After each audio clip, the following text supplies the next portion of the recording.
Terima kasih sebelumnya atas kesempatan yang diberikan. Pada hari ini saya akan membacakan renungan ayat suci dari kitab Susu Tasye bab utama ayat 1 halaman 6. Adapun tau atau to yang dibawakan Tasye, ajaran besar ini ialah menggembilangkan kebajikan yang bercahaya, mengasihi rakyat, dan mencapai puncak kebaikan. Kembali saya mengucapkan hanya kebajikan Tian berkenan, Weite Tung Tian. Selamat siang para Tochin Toyu sekalian.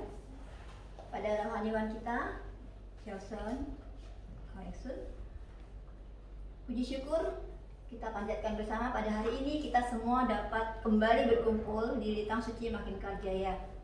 Sebelumnya terimalah terlebih dahulu salam dan kebajikan, hanya kebajikan Tuhan berkenan, Weite Tung Tian. Saja. Tadi telah dibacakan oleh Tochin Dewi Riawati tentang Taihak, ajaran besar bab utama ayat 1, yaitu adapun tau atau to yang dibawakan Tasye ini ialah mengembangkan kebajikan yang bercahaya, mengasihi rakyat, dan mencapai puncak kebaikan. Pertanyaannya adalah apakah tau itu? Apakah jalan suci itu? Mengenai jalan suci itu sendiri sudah ada ya di kitab kita. Kalau menurut versi agama Konghucu, jalan suci itu adalah hidup menempuh jalan suci itu adalah mengembangkan watak sejati, yaitu cinta kasih, kebenaran, susila, bijaksana.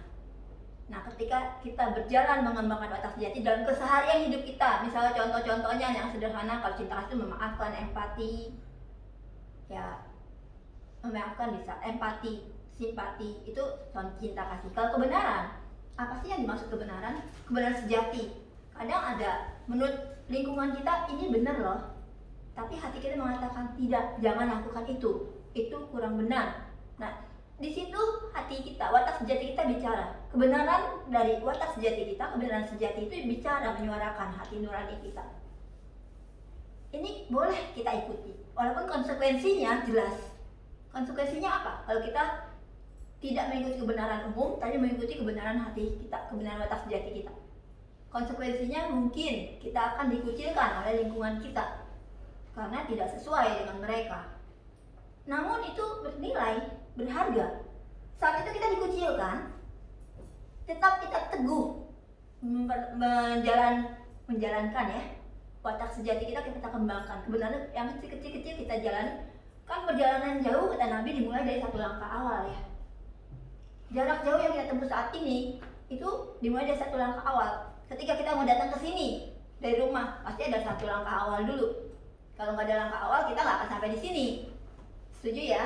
Nah itu. Jadi ketika kita mulai menetapkan hati mau menjalankan hal-hal kecil yang sederhana, tadi yang contoh cinta kasih udah, kebenaran udah. Susila ini apa sih maksudnya dalam keseharian?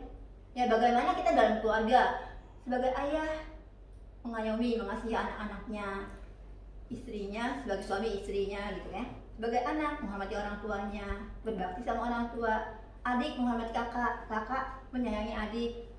Sebagai sesama teman, ya bisa dipercaya. Itu hal-hal sederhana yang kita bisa lakukan dalam keseharian kita. Ternyata hal itu kalau kita jalankan dengan kesungguhan hati, itu membuat watak sejati kita makin terasah, makin terbuka, dan makin berkembang.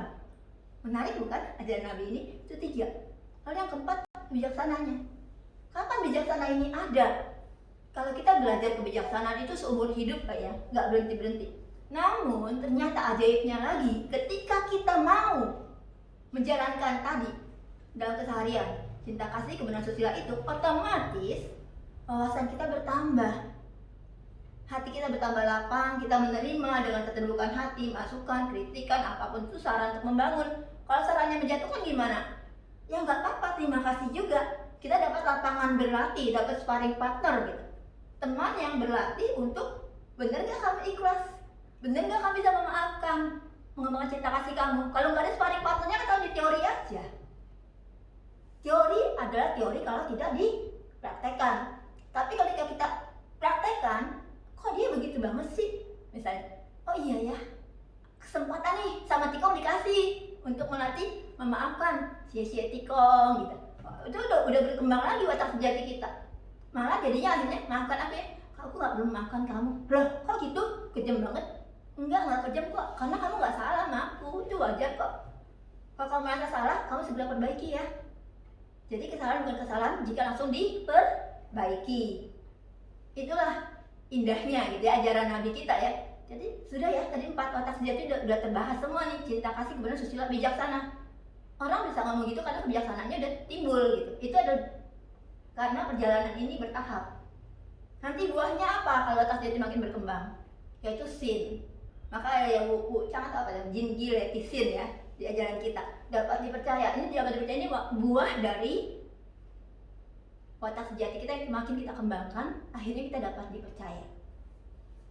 Itu akhirnya bisa satu kata dengan perbuatan. Prosesnya lama, iya, karena pohon itu kan nggak langsung besar, nggak langsung berbuah, pasti mulai dari kecil dulu. Akar malah ada bijinya mungkin hanya lebih kecil dari gundu gitu ya, kecil banget. Pohon beringin itu kan besarnya semana-mana, tapi berproses kita. Berproses. Kalau kita udah berproses, ingat, kalau kita lihat hasil langsung, kita kadang-kadang kecewa, patah hati, terus kita nggak mau lagi ngelanjutin. Namun kalau kita berproses, kita lihat, kok segini-gini aja, mana buktinya? Nggak ada. Benar nggak ada? Coba kita kilas balik, kita nengok ke belakang sejenak. Oh, ternyata aku udah berjalan ya, lumayan loh, 5 meter.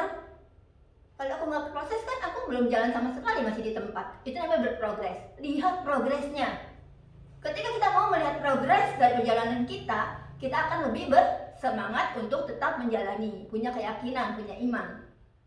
Saya ingat Sistem Masari pernah mengatakan, ini ya, kamu pegang duit katanya. Apa itu duit? Duit itu kan diperlukan kan oleh untuk kehidupan kita kan. Duit ini adalah yang akan menghasilkan duit uang yang diperlukan untuk belanja, yaitu singkatan dari doa, usaha, iman, takwa. Kalau kita mulai hari kita dengan doa, dan dengan doa kita itu kita mau berusaha menjalankan kehidupan ini sebaik-baiknya, kita punya keyakinan, iman bahwa yang saya jalani sedang mengembangkan watak sejati, sedang berproses. Dan saya percaya kalau watak sejati makin berkembang, hidup ini akan makin keren, gitu kan. Tapi selain doa kita perlu ketakwaan, takwa, doa, usaha, iman, takwa. Takwa ini apa sih? Ingat selalu bimbingan Nabi, ingat firman Tuhan, jalani itu. Jalani itu dalam kehidupan sehingga kita terjaga dari lingkungan kita. Kita mau dikucilkan sama orang-orang yang salah, it's okay, never mind. Karena aku punya Tuhan, punya Tikong, punya berkah dari Tikong yang membimbing aku. Karena aku punya watak sejati yang di dalam diriku untuk aku kembangkan. Dan pasti akan diketemukan orang-orang yang sejalan kemudian. Tapi kembali perlu proses dan progres. Kadang-kadang sunyi sendiri itu juga diperlukan. Kenapa? Dengan diri kita bisa merenung. Merenung kemana? Ke dalam diri kita. Kan dikatakan, carilah maka akan kau dapatkan, sia-siakanlah maka kau akan kehilangan. Carinya kemana bro, sis? Cari ke dalam katanya, maka kau akan banyak. Ke dalam itu mana ya watak sejati kita. Kalau kita cari keluar, bisa nggak? Bisa. Dapatnya sedikit, simpang siur, gitu. Seperti itu ya. Terus di sini tadi dikatakan juga mengembirakan kebajikan yang percaya. Nah, kalau kita menjalankan seperti tadi, otomatis di dalam diri kita terbentuk langkah-langkah bajik ya, kebijakan yang sesuai dengan apa yang dibimbingkan Nabi, sesuai dengan watak sejati kita. Watak sejati kita ini adalah kebajikan yang tersimpan di dalam diri. Ketika kita menjalankannya di dalam kehidupan nyata, dia akan keluar menjadi kebajikan yang bercahaya. Lalu bagaimana menggemilangannya? Dengan tetap secara konsisten melakukan perbuatan-perbuatan yang mendukung pengembangan watak sejati kita. Berat dong? Enggak berat, sederhana, cuma mau atau tidak mau. Dengan membuka hati, buka pikiran. Ketika ada orang celetuk, ih nyakitin banget, oh iya, si Tikong, ini kesempatan nih untuk praktekin teori yang didapat dari kitab susu, yaitu pengembangan watak sejati nih. Maafin dia nggak perlu maafin kan, dia nyeletuk belum tentu dia salah, itu kan pendapat dia, sah-sah aja kan gitu. Tapi kalau kita merasa kena, ya kita perbaiki. Kalau kita merasa nggak kena, ya sudah, bagus. Tapi kalau misalnya nyakitin, kita belajar maafin. Itu kan dapat lapangan berlatih terus, tektok-tektoknya ke sana ya. Dan yang tadi rasa tidak suka itu, rasa kesel atau yang sempat timbul, itu ada di dalam diri kita juga loh, dikasih sama Tikong. Untuk apa? Untuk melindungi kita. Ada di mana sih? Itu ada di Sinu Ailo. Gembira, marah, sedih, senang, benci, cemas, ingin. Ketika kita cemas, mau nyebrang jalan, waduh banyak truk besar, gimana cara nyebrangnya? Kita pasti mencari solusi. Disinilah indahnya. Jadi Sinu Ailo tadi, gembira, marah, sedih, senang, benci, cemas, ingin itu diberikan Matikong untuk menjaga diri kita, untuk mendapat solusi-solusi baru yang membuat kita semakin berkembang di dalam menjalani kehidupan ini. Namun diingatkan, ketika dia belum bergerak, namanya tengah. Kita tahu kita punya itu, kita sadar kita punya itu. Ketika dia mulai bergerak, mereka mulai bergerak. Ketika kita kemudian bersosialisasi, pasti akan bergerak. Pergerakan ini akan membuat hidup kita berdinamika. Diingatkan kembali, ketika 7 rasa ini bergerak dalam batas tengah, itu yang namanya harmonis.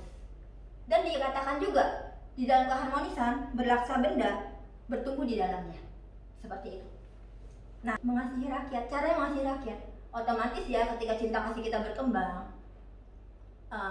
empati kita juga berkembang, kita otomatis mengasihi rakyat. Rakyat itu siapa sih? Kalau kita pimpinan ya, bawahan kita itu rakyat. Sesama teman kita rakyat, bahkan diri kita sendiri sebenarnya manusia rakyat juga bagi raja kita, bagi presiden misalnya ya, kita ini rakyat semua. Bagi suatu negara bangsa kita adalah rakyat.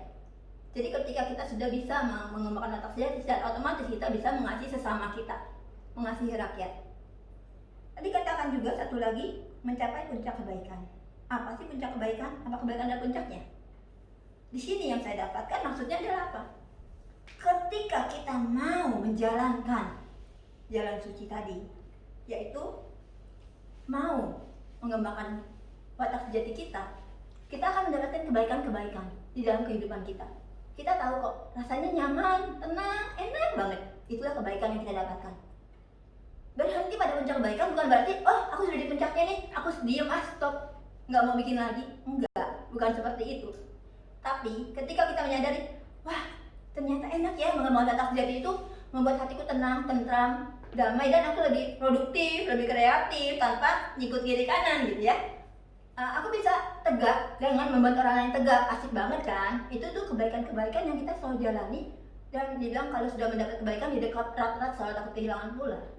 Seperti itu. Jadi artinya apa? Ketika kita sadar, inilah kebaikan yang memang secara sadar kita jalani. Bukan tujuannya itu adalah untuk mengembangkan watak sejati. Kita sudah tetap di situ, di puncak kebaikan itu, karena puncak ini kan selalu ada yang lebih tinggi lagi. Tapi tahap mana? Di tahap satu puncaknya di sini, kita jalanin lagi, dapat puncak tahap kedua, dapat lagi puncak tahap ketiga. Jadi selama kita berhenti dalam puncak kebaikan, kita tidak akan berhenti berbuat baik, kita tidak akan berhenti berbuat baik, seperti itu. Nah itu saya pikir sudah semua ya tercover untuk ayat 1 ini di bab utama ayat ajaran besar.